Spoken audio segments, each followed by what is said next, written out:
Laserdance is a game built from the ground up for mixed reality, and the idea is that you turn your living room into a laser obstacle course. People place these two virtual buttons on their real walls, and then every time they press a button, there's a new laser pattern that appears that they have to physically move through. If I'd known how difficult it would be to work with, maybe I wouldn't have made a full game around it. Laserdance looks simple, but why it took 3 years to make? In these episodes, we dive into the story behind Laserdance, a mixed reality game that turns your living room into a heist movie obstacle course. It's built by Thomas van Bouwel, the indie developer behind Cubism, one of VR's most beloved puzzle titles.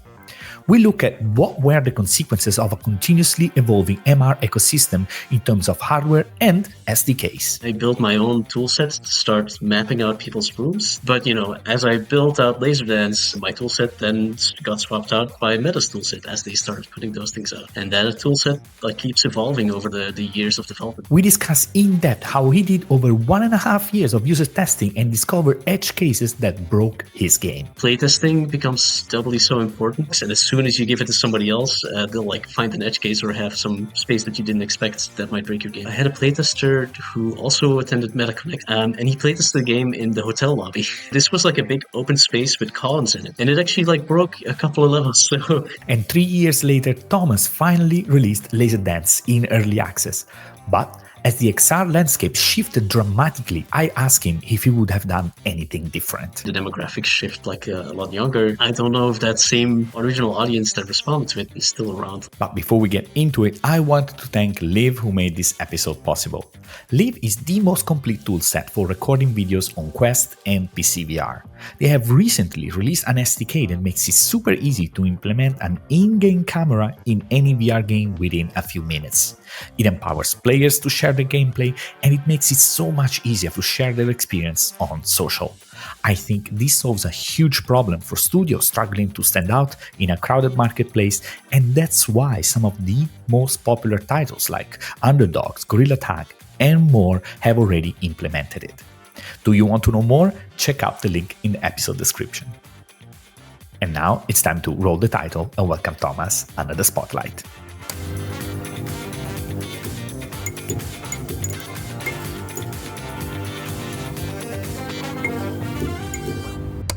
So, Thomas, it is a real pleasure to have you here. Thanks so much for having me. So, Thomas, Laserdance is out. I remember the teaser trailers from 1.5 years ago. Can you explain us briefly what it is, and honestly, how do you feel? Yeah. So Laserdance is a game built from the ground up for mixed reality. And the idea is that you turn your living room into a laser obstacle course, from a spy film, right?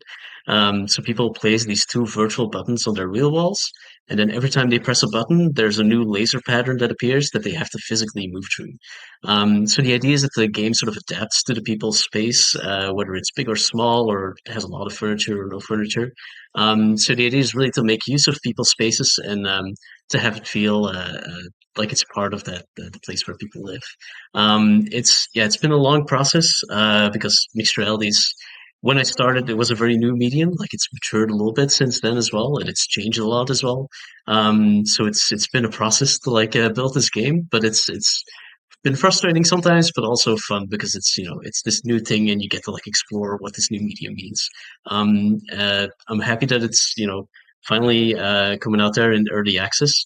It's I think there's still work to be done to really fully finish the game. There's some content that's missing and some features that I still want to get in there.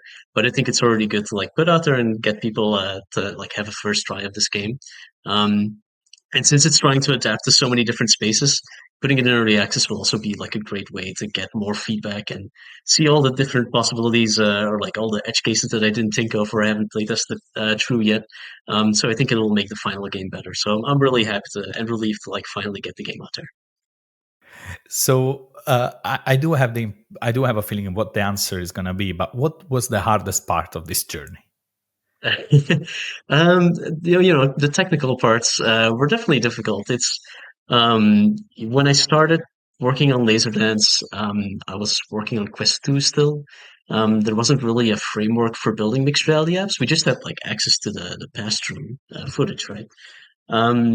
but I remember it was Connect 2021 where they first showed us like teaser for World Beyond, right? Where they like opened up a wall and then like you had this like world beyond it and like this spaceship and this little creature that was in your living room, and it really got like my gear spinning in terms of like, oh yeah, mixed reality. It's not just like a pass-through backdrop. You can actually like transform people's spaces and like there's a new way of building things and a new type of things that you can build that you couldn't build before. So I got very excited about it. And I built my own tool set to start mapping out people's rooms to then start prototyping on top of that. And then Laser Dance was one of those prototypes. But as I built out LaserDance, my toolset then got swapped out by Meta's toolset as they started putting those things out, and that toolset like keeps evolving over the years of development. So what's been very much a struggle is like keeping up with these technological changes and balancing that out between like not just updating your tech stack but also actually building a game, especially as as expected, like these very new technologies, they can have some issues with them as well. So it's sometimes that blocks development as well.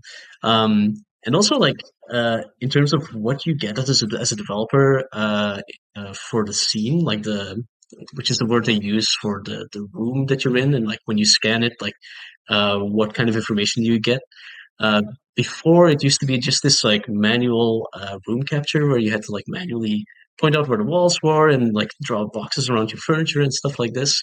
So if you start building with that in mind, you can make certain assumptions. But how the data you get like started changing also over the years, especially when Quest 3 and 3S came out. Suddenly you can like make this 3D scan of your room and you have this like 3D mesh and you have all this data. So like suddenly a lot of assumptions you made about what the room looks like to your game virtually becomes very different and you have to adapt to that as well. So adapting to all these like changes and balancing it out between like that and like actually building the game was very difficult. Um, but that's I think part of like what you take on if you build in some like a very new medium like this. And I mean, that's the exciting part, I can imagine, right? In a sense that, Mhm. I mean, I played it and I was like, wow. I mean, I can really see these being entertaining and blending in my environment where the Mhm. lasers are there and you almost forget that they've been added. Like, okay, this is part of the gameplay. It kind of like the room responds because there is depth occlusion, Mhm. for example. That is not trivial. Yes, There is right. some of the laser gets attached to the mesh from furniture. Oh, okay, that's Right. interesting. Uh, and also, it depends also on the path that you always follow, right? Yeah, Because yeah. that's also another important part. Maybe so what kind of to other people that are building mixed reality, and if we a Mhm. second forget what you went through, right, in the sense of dealing and adjusting to all this back and Mhm. forth about this SDK getting better, more feature, more data, maybe right now, what advice would you give to people that are building mixed reality games given the current tool set and standards available? Mhm. Yeah. Um, there's different types of mixed reality games that you can build. I think the most like risk proof type of mixed reality game is not necessarily like a room scale one, but one where you use Spectrum more as a backdrop, or one that's more like a seated game, that sort of stuff. There's still like some really interesting things and interesting SDKs that you can use to make like an MR game like that feel immersive, like the dynamic occlusion and body tracking and that sort of things. Once you do start working with scene, it can be tricky and become like a bit more complex, and you just have to like be sure that you can like spend some time with the tools that Meta has put out there to like test against different type of environments. But especially if you're trying to make something that adapts to the room, you have to like assume that you will have to test a lot and test in different environments and try to test with different people.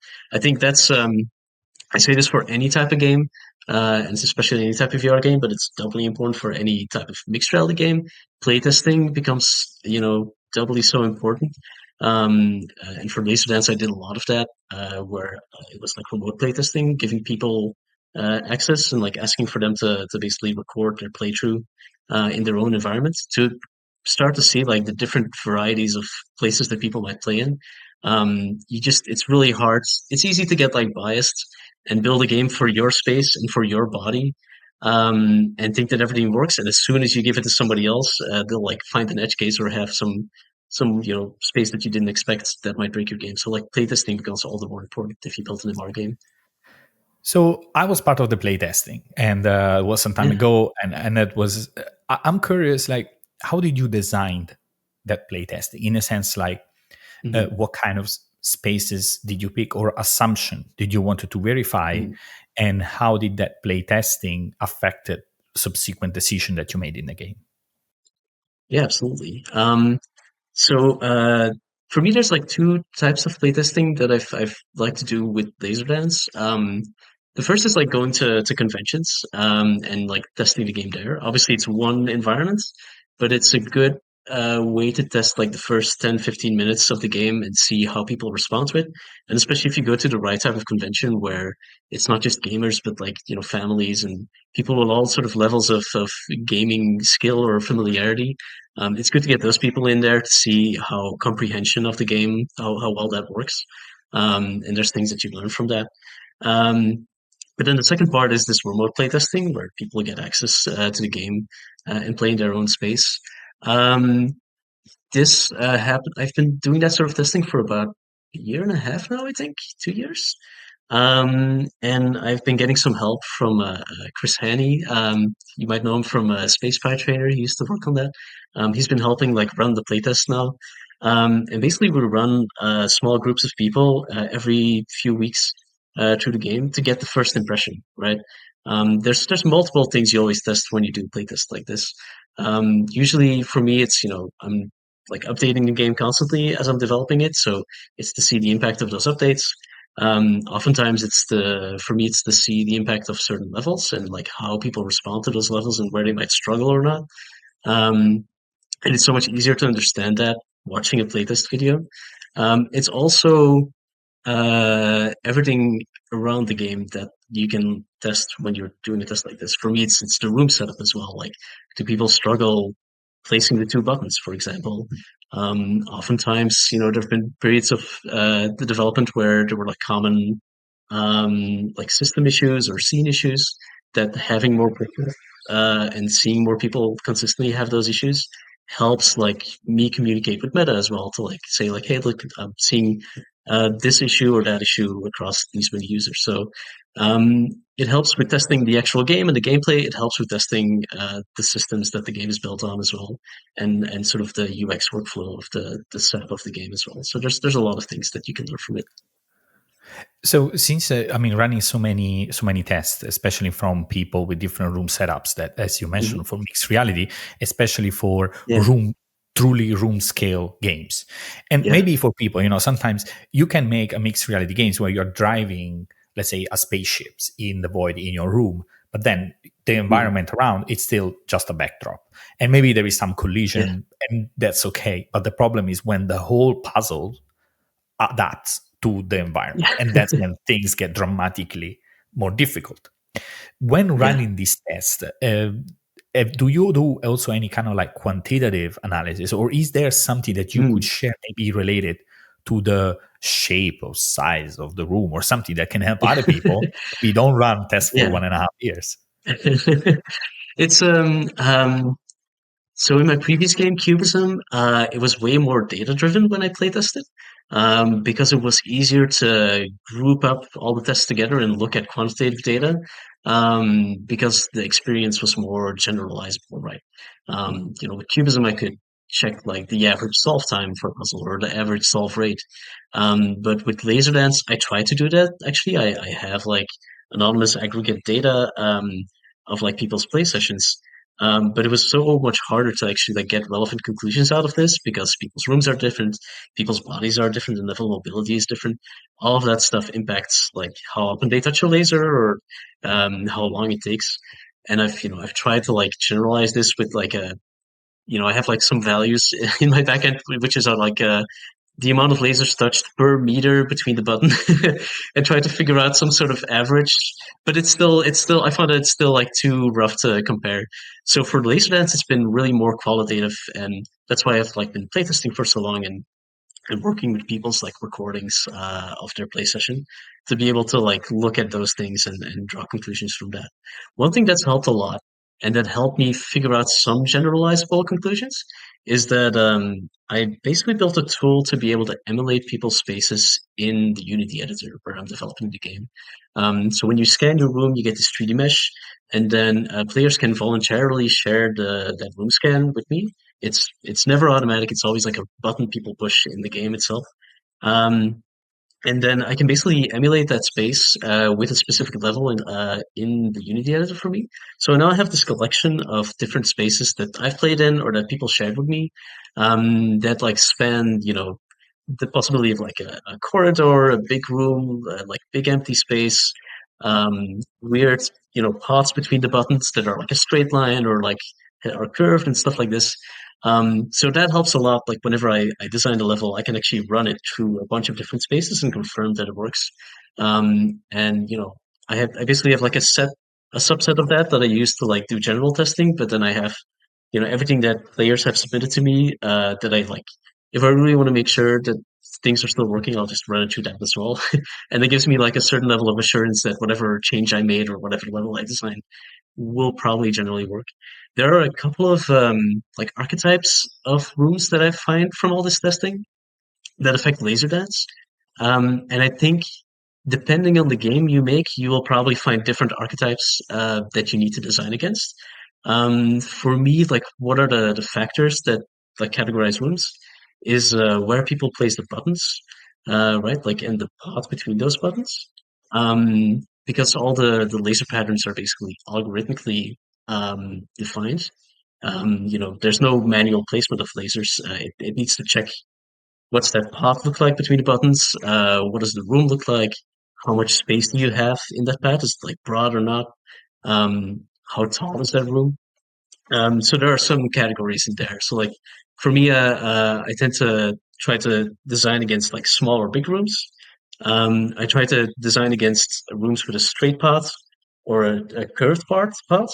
There are like some level designs that drastically change if the path has a U shape versus a straight line because some things could become unplayable if you don't take that into account, right? Like say you want to make a level that has a big laser wall in the middle of the room with one gate in it where people can go through.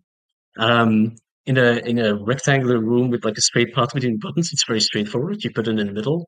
But say you set up your game in a bedroom and you put both buttons on like either side of the bed and you go around the bed, where you put that wall suddenly becomes less trivial, right? You can put it in such a way that like you can go through it in one end, but you suddenly can't go through it in the other end. So that is like relevant for the game. The ceiling height also is like a thing that you have to take into account.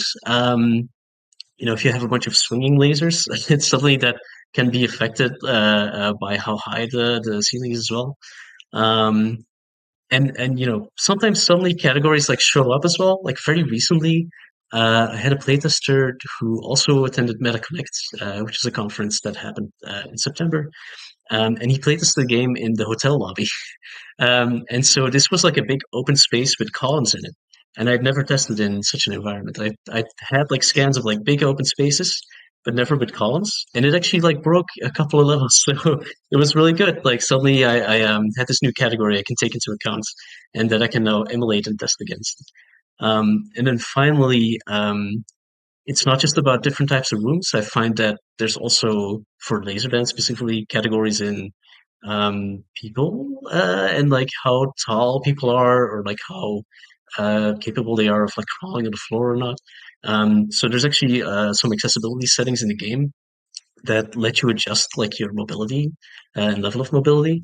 So you can actually set how tall you are. You can set your shoulder width. You can set how low you're comfortable crawling on the floor, and the game will adapt to this as well. And some of these like values that you can set directly come from playtesting, especially playtesting at like conventions where it's like easier for me to get like the body type and the level of mobility as like the playtest goes on. Um, for example, like the height of the player wasn't always there, but it's something that I did a playtest a couple of years ago where it was a very tall person playing the game, and there were some levels. there's a level where you basically have this tunnel of lasers that like swings to the left and right. And if you're really tall, like that'll swing like you suddenly swing with the laser and you topple over. So it now actually takes into account how high the player is to like determine how far it will swing. That's stuff you only find when you playtest a lot, and then you can figure out, okay, these things matter for my game, and it's going to be different for every game that you make. But that's where you have to playtest and you figure out those categories for your own game as well. Exactly. And it's a bit of a shame in a way that there isn't like a silver bullet in a sense, especially in your case when you Yeah, have something like this. I can imagine there might be other type of games when, you have kind of like these objects scattered or maybe windows, like digital windows that open in space. Those maybe they still yeah, have a similar concept, right? About this digital yes. content stacked on walls or in the middle of the room. How do you Mhm. position and rearrange? But in your case, indeed, it's just so specific. And that makes it probably a bit harder to come up with a golden rule to follow. Exactly. And then I think also like custom tooling sometimes is like not avoidable, right? Like then it's good that I have my own way of emulating these things and emulating different people, like mobility types as well.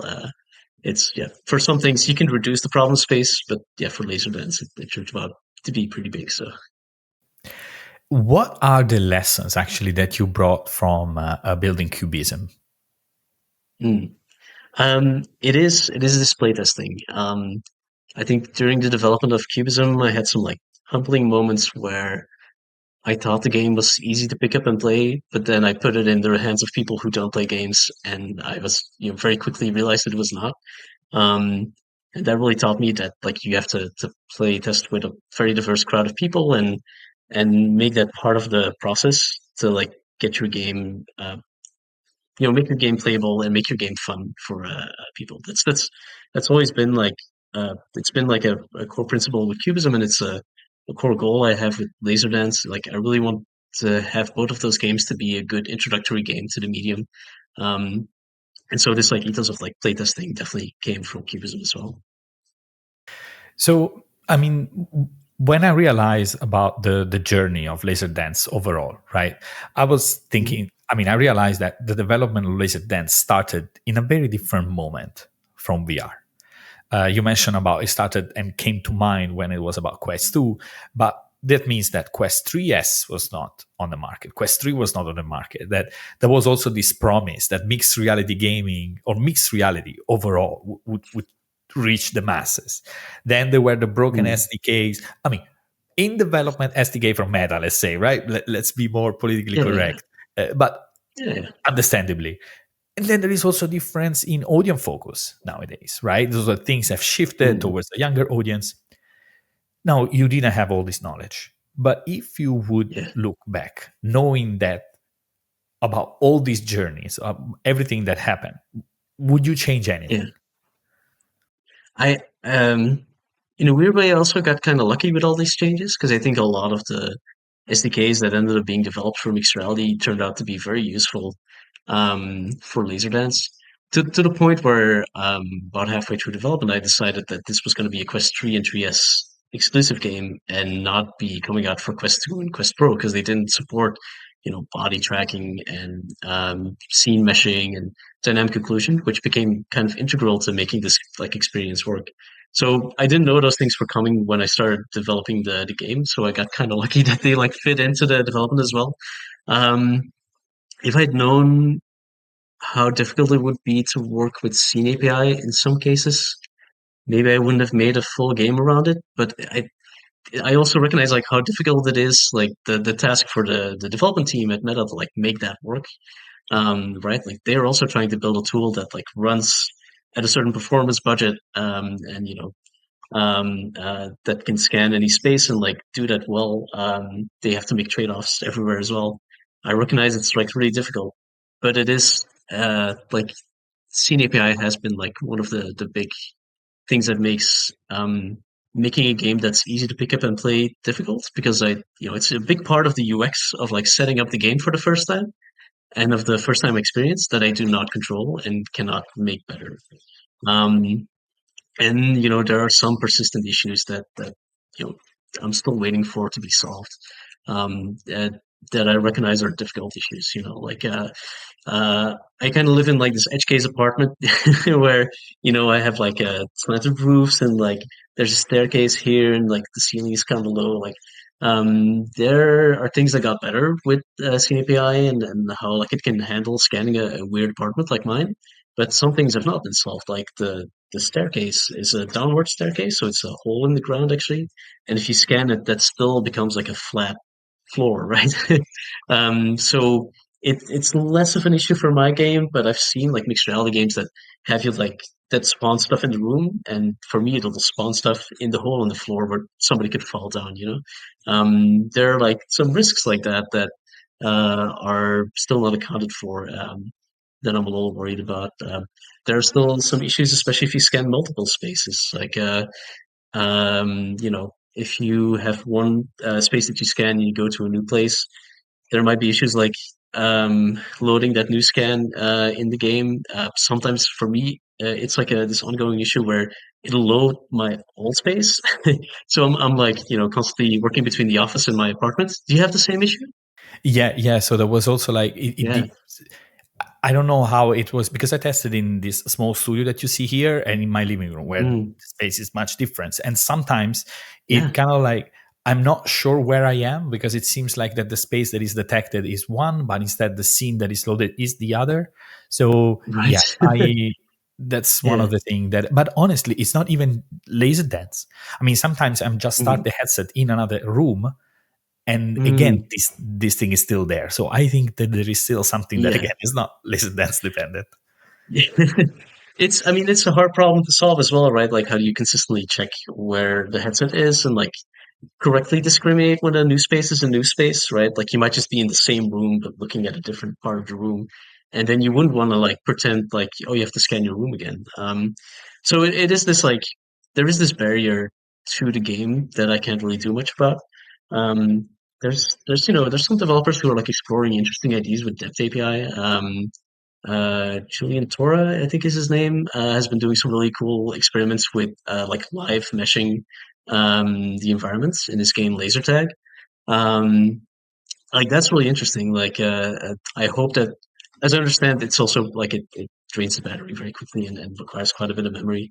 But from a user perspective, like from a user experience perspective, not even having to care about like setting up the room could be really interesting. And I hope that like future headsets will have the compute to be able to like provide that sort of API as well. I think for a game like Laserdance, that could like simplify the setup quite a lot and hopefully make that game also more accessible. But yeah, scene We scene is a tricky one. No, no, I believe it. And uh, what I was also hinting with my question was not necessarily like a technical issue or a technical challenge. In a sense, like Mhm. VR and MR has changed dramatically over the past 2 or 3 years and the perception and the user focus. So if we take for a second the Right. laser dance aside, right? Um, Yeah. do you feel like the audience that you are making and the headsets that you are making this game for, right? You Mhm. mentioned that is Quest 3S and Quest 3 exclusive because of the capability of the hardware. um, and again the current user base and the current focus Yeah. from Meta. Do you still feel that this is kind of like relevant and it's gonna land well? Because along this journey along a Mhm. lot has changed, so I was curious about your take. That is a very good question. It's part of the danger of like spending 3 years making a game, like especially in a medium like this that evolves so quickly. Like I definitely think we've seen the demographics shift like a lot younger. Um, it's when I first started developing Laserdance, I always make it a point of like prototyping the games. I've only made 2 games so far, but I always like start with a very short prototype that only takes like a weekend or a week, and then not only do I playtest, I put it like online to see if there's a reaction, if there's like an audience or an interest. And both for Cubism and Laserdance, that seemed to be the case. Um, I don't know if that same original audience that responded to it like is still around to like play the game. But we'll have to see. Like it's been able like it's been on the coming soon section for quite a while, especially because I like had to delay the game last year.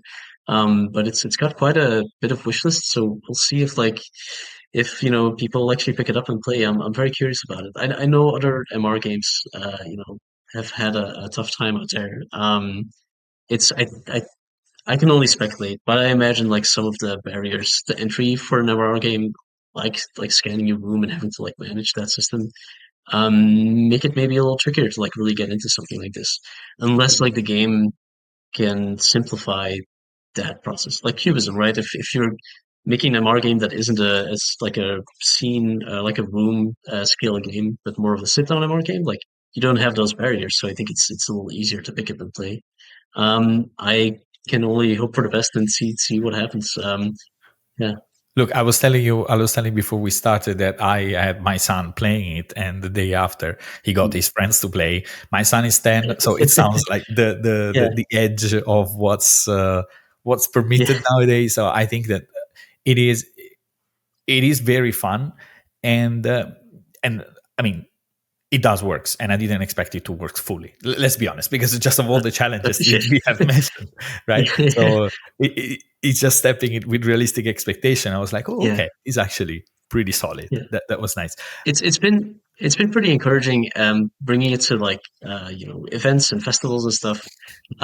It's the kids that always come back and play the game multiple times, and then that gets me to like convince to have the parents give it a try as well.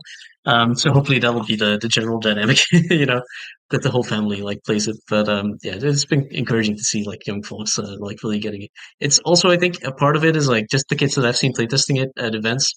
There's like less of a sense of self-preservation, so like they'll they'll roll on the floor and run around and all that stuff, and I gotta be like, wait, watch out. You are um, right. I've seen them. I've seen them jumping, sliding. That is true. That is true. And though I okay. have to be honest, he was a bit disappointed when I said, "You know, Mattia, you don't have to worry about the feet." What do you mean? I don't have to worry about the feet? Like, You don't yeah, tell them Mattia, you can that. walk. Yeah, Oh no, but like this is so easy. Then I can do like this. yeah. That's like It's a limitation. That's been funny with playtest. Like the first, so the game is sort of set up over three stages, and every stage introduces like a new type of laser. Like you start with static lasers, and then moving lasers, and then blinking lasers. And the first set of static levels are kind of set up so people can like discover for themselves like what parts of the body are tracked or not.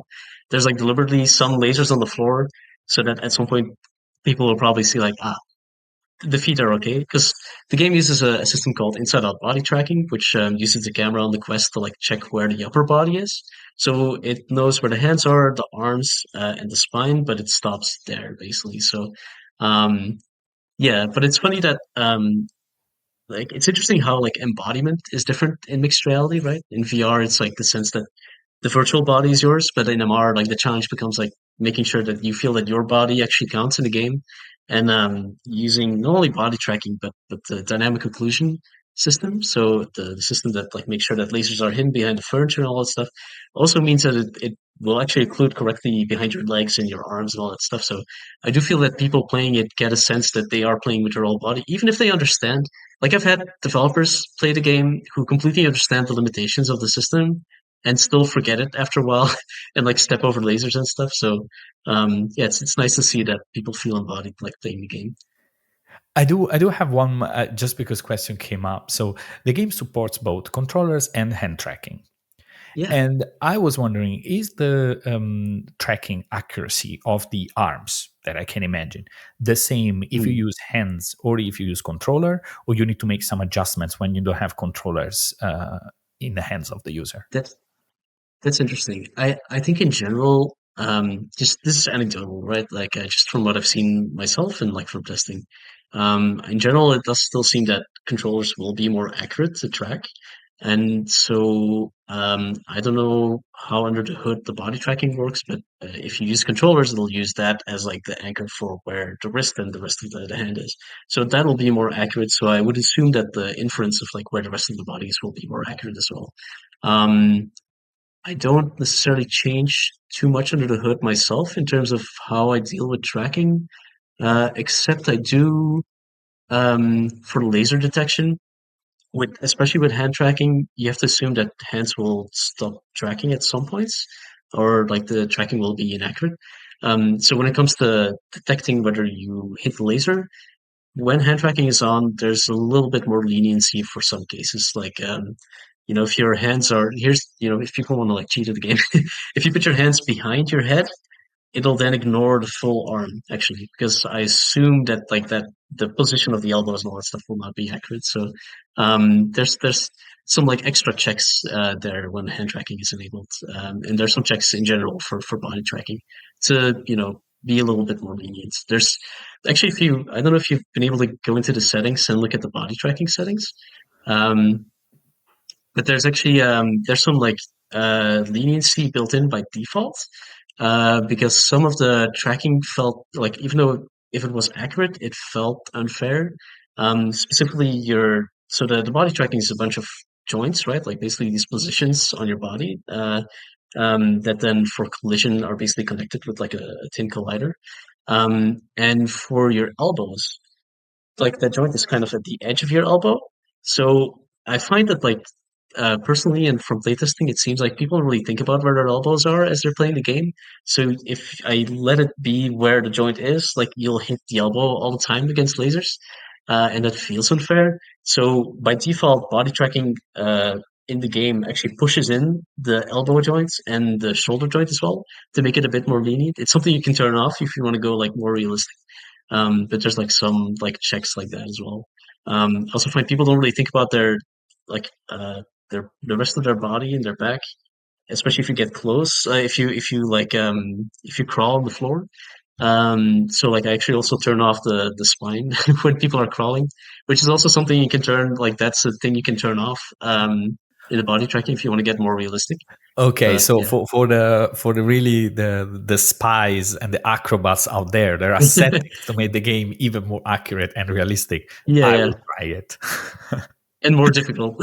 So yeah. um, Thomas, I have a question, like a bit broader on you in a sense. Like, Mhm. how do you currently balance your life and passion and as a developer, as an indie developer, right? Who have worked on Mhm. 2 games. How can you put bread on the table in a sense, right? Because there Mhm. are a lot of Yeah, developers that yeah. have this passion, that are building on their own projects, and maybe there are some are having a hard time, some they are hesitating. So can you Mhm. tell us how do you navigate this with the Yeah. current games, for example, that you have pushed on the MetaQuest, and maybe potentially other projects you might be involved in? I also want to be always want to be very careful, like giving um like advice or feedback on that as well, because I need to like recognize how I've been very lucky in this industry, and like when and how the first game came out, when Cubism came out, right? Like Cubism released a month before Quest 2 released, and kind of had a slow release, but a release that sort of picked up over time, especially as like the Quest 2 audience grew, like the game sort of grew with it. And as Quest 2 became like Quest 2 started as a VR headset, but then became a hand tracking headset and a mixed reality headset and all these upgrades. And like Cubism was this little sandbox that was able to like put all those changes in there as well. So I feel like it became this thing for people to try out, that like whatever new thing launched on the Quest 2, like Cubism was this little vehicle for it. So it was very lucky that it was able to grow with that. And so I've been lucky that it's done well enough for we mainly a team of one, to be able to keep working on it for a couple of years, and then mostly finance like Laserdance. There's been a little bit of outside financing for Laserdance as well, but like I still have like runway for Laserdance can fail. I hope it doesn't, but like it can fail, and I can still make games. I'm in the lucky position where I can still make games. If it doesn't do well, for like a couple of years to come. So I realize like how rare and like lucky that position is in games in general, but especially in VR. I've seen other people find other ways to like balance things out. Some people teach and then make games, or like they'll do some contract work and make games. There's a lot of valid ways to like do these things. Yeah, as long as I think when you make your own games, like if you can make it the way that you want, and the whole point of like making your own things is like to do the work that you want to do, right? So I think it's very important to make the space to be able to do that. And I'm lucky enough to be able to do that full time. So, as we were saying, I think several times the XR ecosystem has changed, and now wearables are everywhere, right? I mean, or at least there is this big push and interest and drive. I was curious what you think about it. And the reason also because you Yeah. have created these lightweight, kind of games where mixed reality is really somehow at the core, right? And I was wondering, Mhm. what's your take? Do you see yourself exploring this and developing for it, and not necessarily a game at this point, right? So the Mhm. question is broader than that. Can you Yeah. share Yeah. some of your thoughts? I think it's really interesting, like what's developing with the Meta Ray Bans and the Orion prototype and all that stuff. Like you can sort of see how Meta's approaching their end goal from like two directions with more immersive and like advanced technology like Quest, but then also like the more socially acceptable and all day wearable like these glasses. Um, I'm definitely interested to like see what they can mean in society and like in like everyday life and what kind of things you might build for it. There's also, I think, a lot of challenges still that I don't feel like the design of these glasses have challenged or like have solved. Um, I got my first pair of like Meta Ray-Bans after Connect this year. Not the displays, just the regular ones. And I kind of find myself swapping them with my regular glasses all the time because I don't feel like they're socially acceptable in a lot of situations. I don't feel like they should necessarily become socially acceptable in a lot of situations. From a design standpoint, I don't feel like these glasses have like solved that issue of like um, how okay is it to have a camera on your face at all time, and how okay there's a difference between like the utility that you have as a wearer of these glasses, which is great. I love taking photos and videos of this. Like it's great for like sports or if you're riding a bike or something like this. Like the day after I got the glasses, I went to down to Santa Cruz in California to like ride the roller coasters and like film that and stuff like that. That looks great for that. And the whole promise of like live translation and be able to get subtitles for talking to people is just super interesting. Especially, I live in Brussels, which is a bilingual city here in Belgium. That also has the European Commission and Parliament, and you can so easily like see the value of like live translations and communication. But the social aspect of that is still kind of funny. I was able to try the meta displays at Connect, and I got the demo for the live captioning, which worked super well.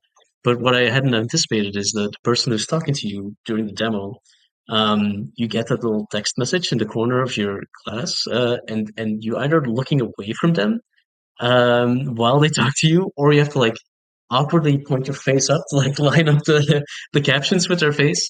It's like a limitation of technology, I guess. Like when you have two displays and you can have like these spatially placed um, text boxes, maybe that solves it. But it's funny how something that's supposed to bring technology out of the way puts it more in the way in terms of the social interaction that you're having at this point, at least. But And so there's is some of that these what's things that holding? don't feel. Mhm. But is that what's holding you back? And if that's totally fine. I mean, I think it's a totally Mhm. legitimate, and I think also people have different sensitivity to that in terms of social Yes, acceptance and our surrounding. Right, absolutely. we are in Europe, so then maybe that's also like Yes. one thing that is culturally different. But is that what says, look, if I have my time and I would have to prioritize, I would rather focus and keep expanding laser dance or expanding Hmm. cubism or working on another Oh, MR sure. games instead of maybe exploring and understanding how this platform Yeah. is that social aspect that is kind of like holding you and making you hesitant. I I mean, I feel like these things also still need to be addressed. I know my opinions on these are very European, but I do like purely as a technical thing. I find them very interesting, and I have like in the back of my mind been thinking about both Cubism and laser dance. They're very much informed with like an interest to understand what is unique about the medium and like how do you make something that you can only do in that medium, right? Like laser dance exists because I kind of want to figure out what's a game you can only make in mixed reality, and it I'm thinking a lot about like, well, say you have these glasses that you can take with you anywhere. What is something that like that enables that you couldn't do before? I'm not sure like what the answers to that yet, are other than like the practical things that have been presented to us. But um, I'm open to exploring it. But yeah, I feel like we should always. It's fun to be a developer to be able to explore what's new and like exciting and optimistic about the technology. But we should always like have some critical sense of like what it also means to like normalize certain things. I think that also goes for mixed reality at home with the Quest, like with the camera API. think it's super interesting, everything that people can build, but we should all take that with a grain of sand as well, what it means to like normalize giving access to developers to like that much information. So what's next? In a sense, for Laser Dance is just being Mhm. released, and I imagine that the first thing is Yeah, going to be iteration, fixing, finding all those edge cases.